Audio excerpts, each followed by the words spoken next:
الحمد لله الذي جعلنا من الباقين على سيد الشهداء وأولاده وأصحابه المذنبين. الصلاة والسلام على محمد وآله الطيبين الطاهرين المعصومين المنتجبين الشفيع المذنبين أنيس الغريبين. ثم الصلاة والسلام على التحية والإكرام وعلى رسوله الكريم.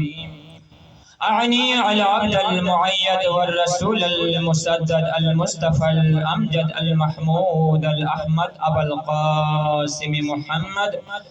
اللهم صل على محمد وآل محمد. واللعنة دائمة إلى أعدائهم ملعونين من يوم عداوتهم إلى قيام يوم الدين وبعد يوم الدين. أما بعد، قال إمام جعفر الصادق عليه السلام: اللهم صل على محمد وآل محمد. ما من مؤمن يشرب الماء ويذكر الحسين عليه السلام ويلعن قاتله إلا كتب الله له 100,000 سنة وحتى عنه 100,000 سنة ورفع له 100,000 درجة وكأنما يدق 100,000 نسمة. وحشره الله مع الحسين عليه السلام. وقال رسول الله صلى الله عليه وآله وسلم: إن محبة الحسين للمؤمنين إن للحسين محبة مقنونة في قلوب المؤمنين. درگاہ خدا بندی میں دعا ہے الہی رب العزت ہماری ذکر ازا کو تر درگاہ عالم قبول و منظور فرما. پروردگارہ اس کے بدلے میں اجر کثیر عطا فرما.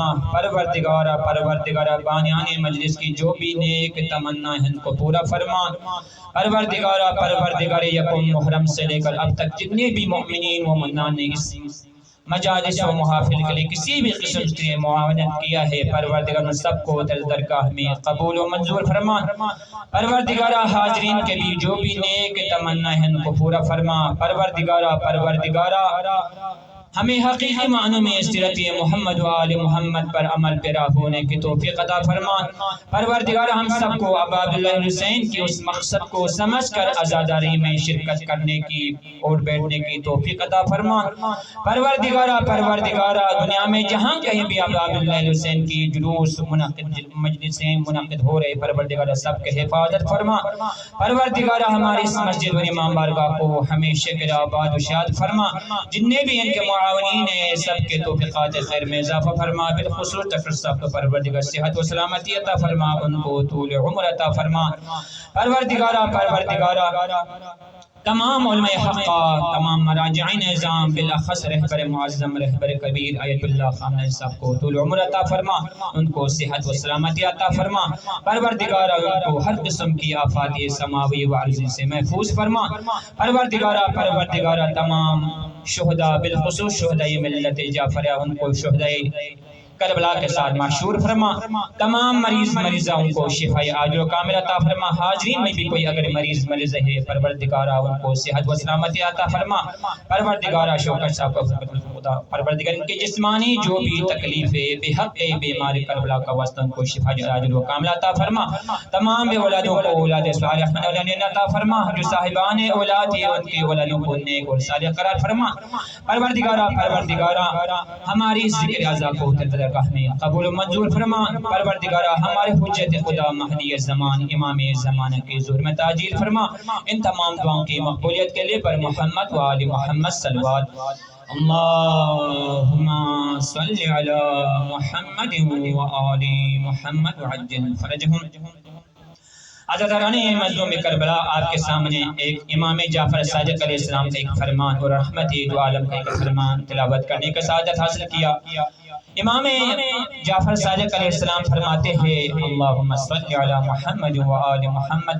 ما من مومن یشرب الماء ویذکر الحسین علیہ السلام. جب بھی کوئی مومن پانی پیتے ہیں اور پانی تو اس وقت ابا عبداللہ حسین کے اس پیاس کو، امام ابا عبداللہ حسین کو جب یاد کرے اور ان کے قاتلوں پر لعنت کرے بھیجے تو کتنا ان کے لیے ثواب ہے، اللہ کے نزدیک کتنا مقام ہے۔ فرماتے ہیں الا كتب الله له 100,000 حسنۃ، فرماتے ہیں خداوند عالم کی طرف سے ان کے لیے 1,00,000 نیکیاں ان کے نامہ اعمال میں لکھا جاتا ہے، اور اس کے 1,00,000 نیکی اس کے نامہ اعمال میں لکھا جاتا ہے، اس کے 1,00,000 گناہ مٹا دیتا ہے، ان کے گناہ معاف کر دیتا ہے۔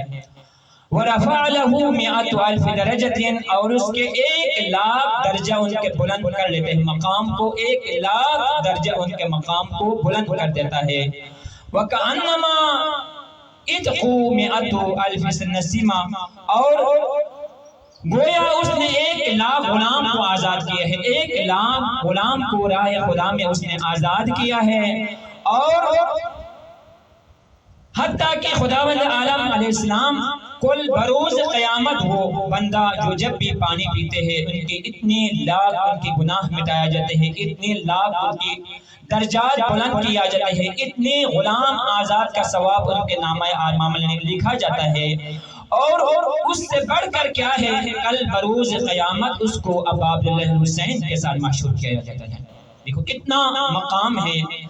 دیکھو کل بھی جیسا کہ آپ کے سامنے عرض کیا، ابا عبداللہ حسین کی مجالس میں جو آنسو ہم بہاتے ہیں، جیسا کہ کل بھی عرض کیا، جو آنسو بہت بڑی قیمتی آنسو ہے، بہت بڑا مقام ہے، جیسا کہ کل بھی عرض کیا۔ جو 5 خصوصیت میں جو ایک جو خصوصیت تھا کہ دنیا میں جتنے بھی نیک عمل ہے، جو بھی عمل ہے، ان کا کوئی حد ہے، کوئی معین ہے۔ فلان نیکی کی اتنی حسنہ، اتنی نیکی اتنی حساب سے نامہ اعمال میں لکھا جاتی ہے، ان کے مقدار معین ہے۔ لیکن غم حسین میں ایک آنسو جو ہم بہائیں گے، اس کے ثواب ہوا کوئی حد اور کوئی مقدار نہیں ہے۔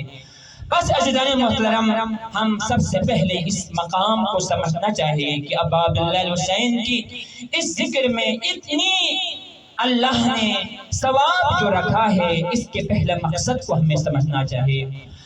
اگر مقصد کو سمجھ کر ہم اس ابا عبداللہ حسین کی ذکر میں آنسو بہائے، یا ابا عبداللہ حسین کی جب پانی پیتے وقت ان کو یاد کرے، تو یقیناً اتنی مقام اتنی درجات ہمیں مل جائیں گے۔ اب اس کا مقصد جیسا کہ یکم محرم سے لے کر 5-6 محرم تک مسلسل جو مقصد امام حسین نے مدینہ چھوڑا تھا، مدینے سے نکلنے کا مقصد امام کی مختلف مقامات پر مختلف لوگوں سے آپ نے خطاب کیا کرتے ہوئے فرمایا کہ میرا مدینے سے مقصد یہ نہیں ہے کہ میں حکومت و سلطنت کرنے کے لیے، میں مدینہ چھوڑنے کا مقصد میں نے یعنی ظلم و جور کرنے کے لیے زمین میں، یا یعنی اپنے آپ کو دنیا کے لوگوں سے بلند مقام حاصل کرنے کے لیے نہیں، بلکہ میرا مقصد کیا ہے، اپنے نانا کی سیرت کو اور اپنے بابا علی المرتضیٰ کی کردار کو، ان کی رفتار کو، ان کو دنیا کو بتانے کے لیے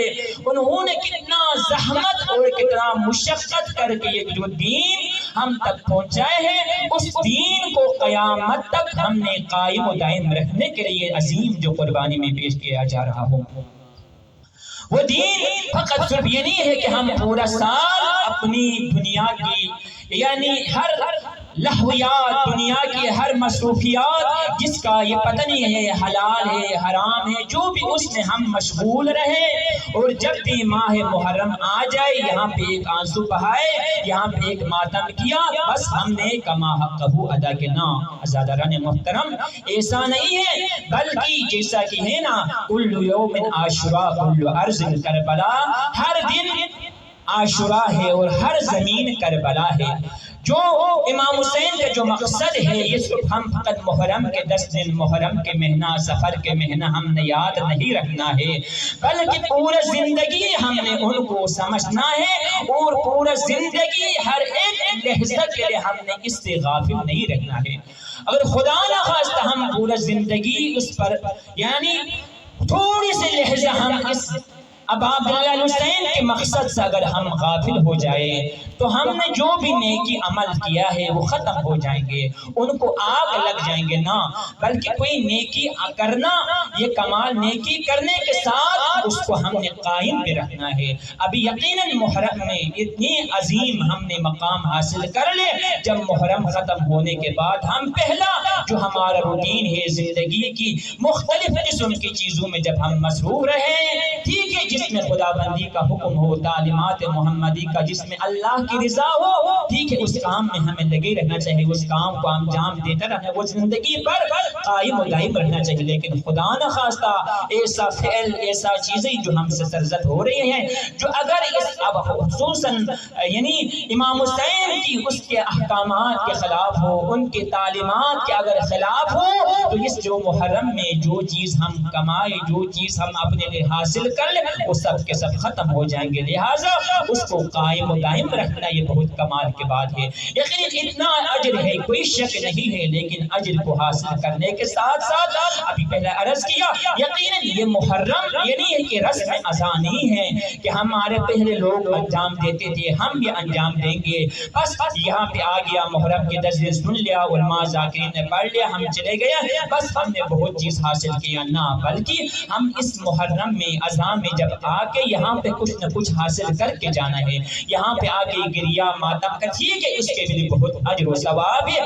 اصل مقصد ہمارا ہدف کیا ہونا چاہیے؟ تعلیمات جو جیسا کہ آپ نے کہتے ہو نا، وہ تعلیمات، وہ دین کے احکامات، جیسا کہ عرض کیا، وہ احکامات کیا ہے؟ واجب و حرام، مستحب و مکروہ، مباح، ان چیزوں کو ہم نے کبھی بھی جو خدا بند عالم کی طرف سے جو واجب کیا ہے وہ کبھی بھی نہ چھوڑا جائے۔ دیکھو، واجب وہ عمل ہے جس کو ہمیں کسی وقت بھی ہمیں چھوڑنے کی اجازت نہیں ہے، لیکن اس میں یعنی اس میں رخصت ہے، کمی پیشی ہو سکتے ہیں، لیکن معاف نہیں۔ مثلا ابھی عرض کیا، واجبات میں سے خصوصاً جو دین کا خلاصہ کیا جائے نا، دو چیز ہے، اصول اور فروع۔ انسان کے لیے ضروری ہے کہ اصول، جسے اصول دین جو کہا جاتے ہیں، 5 چیزیں ہیں، اس پر عقیدہ رکھنا ضروری ہے، لیکن اگر ان 5 چیز پر ہم عقیدہ نہ رکھیں تو ہمارے جو بھی عمل کر لے ہمارا رائے گان ہے، اس کا کوئی فائدہ نہیں ہے۔ عرض کیا، وہ اصول دین کیا ہے؟ توحید و نبوت و امامت و قیامت، یہ 5 چیزیں ہیں، یہ انسان عمل کرنے کی چیزیں نہیں ہیں، بلکہ انسان اس پہ عقیدہ رکھنا ہے، یقین رکھنا ہے، ایمان رکھنا ہے۔ اور وہ 10 چیزیں جو واجب ہے، جسے فروغ دین کہا جاتا ہے، بس سمجھو دین اسی 2 چیز کا خلاصہ ہے۔ لیکن خدا نہ خواستہ اگر ہم ان 2 چیزوں کے بالکل ایریا میں بھی نہ جائے، ہم اپنے ذہن میں جو چیز آئے وہی دین بنائے، بس بہت سے لوگ اس طرح کے خیال کر لے، بس میں محرم میں مجالس میں بہت سے خرچ و اخراجات کرتا ہوں، بس میرے لیے یہی کافی ہے۔ نہ عزیزان محترم، ایسا کوئی نہیں ہے۔ کوئی اگر یہ تصور کر لے میں مجلس میں جا کے بہت گریہ کرتا ہوں، بہت ماتم کرتا ہوں، بس میرے لیے یہی کافی ہے، نہ، ایسا نہیں ہے، بلکہ جو تعلیمات ہے، جو واجبات ہے، خصوصاً جو واجبات ابھی عرض کے، یہ واجبات جو 10 چیزیں ہیں، نماز و روزہ و حج و زکوٰۃ خمس جہاد، امر معروف نہی عن المنکر، تبلہ و تبرہ، ان یہ جو 5 چیزیں 10 چیزیں ہیں نا، اس کو ہمیں عمل کرنا ہے، کسی وقت بھی ہمیں اس کا معافی نہیں ہے، لیکن رخصت ہے، جیسے کہ نماز واجب ہے، خدا نہ خواستہ، لہٰذا اگر کوئی مریض ہو، کھڑے ہو کر تو مریض ہونے کی صورت میں یہ نہیں ہے نماز معاف ہونا، بلکہ نماز معاف نہیں ہے، بلکہ اس وقت رخصت ہے۔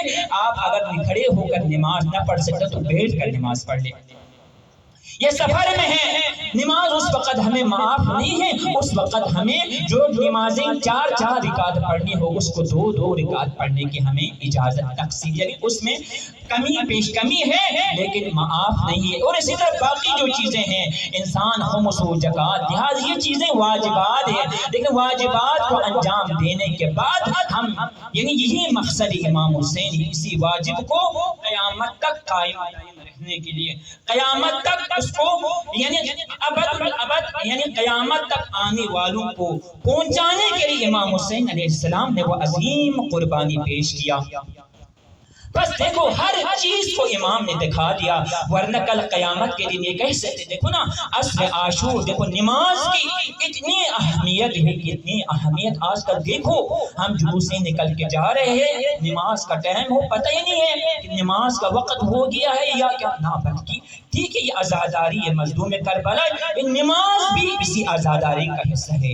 یقیناً نماز اور عزاداری دونوں لازم و ملزوم ہے، اگر کسی نے عزاداری کو چھوڑ کے نماز پڑھ لے وہ بھی بیکار ہے، لیکن نماز کو چھوڑ کر عزاداری کے پیچھے چلے وہ بھی بیکار ہے، یہ دونوں لازم و ملزوم ہے۔ عزاداری بھی ضروری ہے اور اب عبداللہ حسین کی عزاداری بھی اور ماتمداری بھی، اس کے ساتھ ساتھ جو واجبات ہیں یہ بھی ضروری ہے۔ امام نے آخری وقت میں بھی انجام دے کے بتا دیا کہ عصر عاشور بھی دیکھو نا اتنی، یہاں تک کہ دشمن کی طرف سے باران کی طرف سے تیریں آ رہے تھے، اس وقت اپنے اصحاب و انصار کو آگے کھڑا کر کے قیامت تک آنے والوں کے لیے پیغام دیا کہ دیکھو جب بھی نماز کا وقت ہو جائے، چاہے مجلس میں بیٹھے ہو، چاہے دنیا کی اور بھی مصروفیات ہو، جب بھی جہاں پہنچ جائے، جب اذانوں میں الصلاۃ کے جب پیغام آ جائے، الصلاۃ کی جب ندا آ جائے، تو یقیناً وہیں جہاں پہ بیٹھ وہیں پہ مصلی بچھا کے، یہ ہے مقصد امام حسین۔ اسی مقصد کو قائم و دائم رہنے کے لیے ابا عبداللہ حسین نے وہ عظیم قربانی پیش کیا۔ بس عزیزان محترم، آپ سب سے دستہ بستہ گزارش ہے، بس اس محرم میں یہی عہد کر لے، پروردگار کے حضور یہی عہد کر لے۔ یقیناً انسان سے غلطیاں ہو جاتی ہے، انسان معصوم نہیں ہے، لیکن اس محرم میں یہی عہد کر کے جائے آپ، میں اس محرم کے بعد، اس 10 محرم کے بعد میں زندگی میں کبھی بھی نماز نہیں چھوڑیں گے۔ بس سمجھو ہماری یہ عزاداری قبول ہے، ہمارے یہ ماتمداری قبول ہے، ہم نے جو درجات جو امام حسین نے جو ذکر کے لیے اتنا وہ کمال حاصل کیا ہے، اس کو ہمیشہ ہمارا قائم و دائم رہ جائیں گے۔ وَإِلَّا یقیناً ہم اس ماہ محرم میں ان چیزوں کی پابندی کریں، محرم نکلنے کے بعد، ختم ہونے کے بعد نہ نماز ہے جو نہ ہو اپنے زندگی کی، یہ تو انسان دیکھو نا یہ نماز جو ہم انسانوں پہ واجب ہے، جو اللہ نے ہمیں، وہ انسان جس کو پیدا کرنے کے بعد جتنے بھی اللہ کے مخلوقات ہیں کسی چیز پر بھی اللہ نے فخر نہیں کیا، لیکن انسان کو پیدا کرنے کے بعد اللہ نے کہا میں اس کو اشرف المخلوقات، تمام مخلوقات سے بہتر اور افضل بنا کے خلق کیا ہے، یہ ہمارے اوپر واجب ہے۔ دیکھو نا جب ہم ان کو انجام دیں گے تو اللہ یقیناً انسان کو خواہشات نفسانی دیا ہے، نفس امارہ دیا ہے، اب اس نفس امارہ کے ساتھ انسان مقابلہ کر لے، خدا نخواستہ اگر ہم نفس امارہ کے غلام بن جائے، نفس جو کہے بس ہوتے رہو، نماز بس ہم ٹھیک ہے پڑھیں گے، بس ٹھیک ہے کبھی ٹائم مل جائے تو پڑھتے ہیں، صبح کی پڑھتے ہیں، کوئی کہتے ہیں زور کی پڑھتے ہیں، نہ عزیزانہ محترم، جو نماز کی ہے 5 وقت کی نماز ہمارے پر واجب ہے، یہ ہمارے ذہن کے ہمارے من مانے کے وہ نہیں چلے گا ہم صبح کی کبھی پڑھتے ہیں، کبھی ظہر کی، کبھی جمعہ، کبھی عید کی نماز پڑھتے ہیں، نہ عزیزانہ محترم، یہ 5 وقت کی نماز جو واجبات ہے یہی عہد کر کے جائے تو ہم نے کما بہت چیزیں اس ابا عبداللہ حسین کی مجالس میں حاصل کی۔ بس عزیزان محترم ایک دو جملے جس کے لیے مصائب آپ کی زحمت تمام، فرزند زہرا کربلا پہنچ کے 3 خط لکھے، ایک خط جناب محمد حنیفہ کے نام پہ لکھا، اور ایک خط اہل کوفہ کے نام پر، اور ایک خط حبیب ابن مظاہر کے نام پہ لکھے۔ وہ خط کے جملے جو کہ آپ نے حبیب ابن مظاہر کے نام پہ لکھے تھے کیا لکھے تھے؟ من الحسین ابن علی الى الرجل فقیہ، یہ خط حسین ابن علی کی طرف سے ہے رجل فقیہ کے نام پر، حبیب تیرا عظمت پر سلام، جسے زمانے کا امام رجل فقیہ کے نام سے یاد کیا جائے، رجل فقیہ کے مرد فقیہ کے نام سے لقب سے یاد کیا جائے، حبیب تیرا عظمت پر سلام۔ اما بعد انا نزلناہ کربلا، حبیب ہم کربلا پہنچ چکے ہیں، وَأَنْتَ تَعْلَمُ مِنْ قَرَابَةِ رَسُولِ اللَّهِ، حبیب تو جانتے ہو نا میرا رسول اللہ سے کیا قرابت داری ہے، میرا رسول اللہ سے کیا رشتہ ہے، تو جانتے ہیں نا، ان نصرت لنا فاقدمنا عاجلا، اگر تم ہماری مدد کرنا چاہتے ہو، اگر تو ہماری نصرت کرنا چاہتے ہو تو جلد کربلا پہنچ جائے۔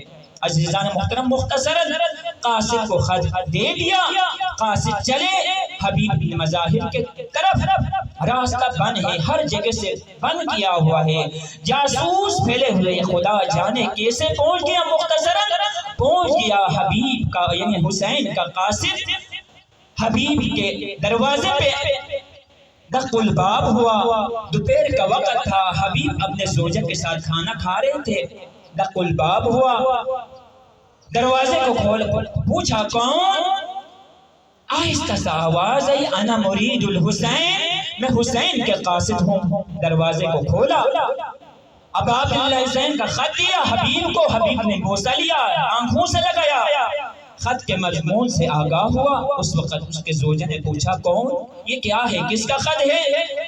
تو حبیب نے کہا یہ میرے بچپن کے دوست حسین ابن علی کا خط ہے۔ کیا لکھا ہوا ہے؟ اس میں لکھا ہوا ہے کہ آپ کربلا پہنچ چکے ہیں، مجھے نصرت کے لیے بلایا ہے، مجھے اپنی مدد کے لیے بلایا ہے۔ اس وقت زوجہ نے پوچھا اب آپ کا کیا ارادہ ہے؟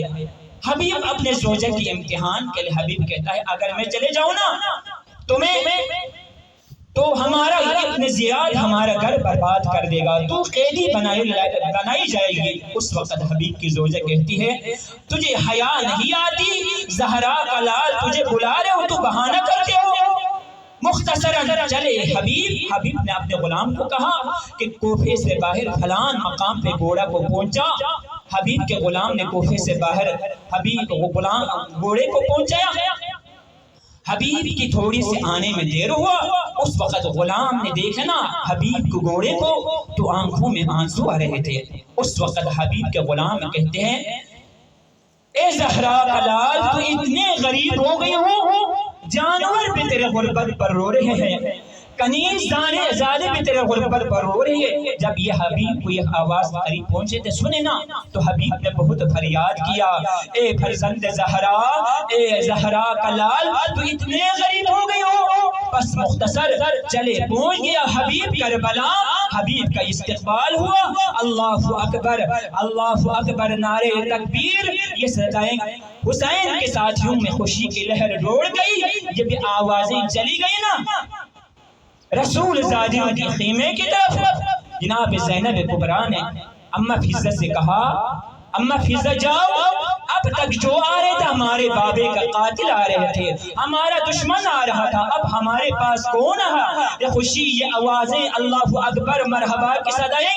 اماں فضہ جا کے آگے دیکھ لینا یہ حسین کے بچپن کے دوست حبیب بن مظاہر آئے، جناب زینب کلیہ کو یہ خبر دینا تو اس وقت جناب زینب نے فرمایا اماں فضہ جا کے حبیب کو کہو علی کی بیٹی تمہارا شکریہ ادا کرتی ہے، علی کے بیٹی تمہارا، علی کے بیٹی تجھے سلام کہتی ہے۔ اماں فضہ جا کے اس کی خبر حبیب کو دیے نا، حبیب زمین کربلا پہ بیٹھ گیا، مٹی اٹھا کے سر پہ ڈالنا شروع کیا، اے زہرا کے لال، اے فرزند زہرا تو اتنے غریب ہو گئی ہو، کنیز زادیوں کو سلام بھجوا رہی ہو، کنیز زادیوں کو شکریہ ادا کرتی ہو، تو اتنے غریب ہو گئی ہو۔ وَلَنَتْمُمَيْهَ لَنْقَوْمِ الظَّالِمِينَ وَسَيَعْلَمُ الَّذِينَ ظَلَمُوا أَيَّ مُنْقَلَبٍ يَنْقَلِبُونَ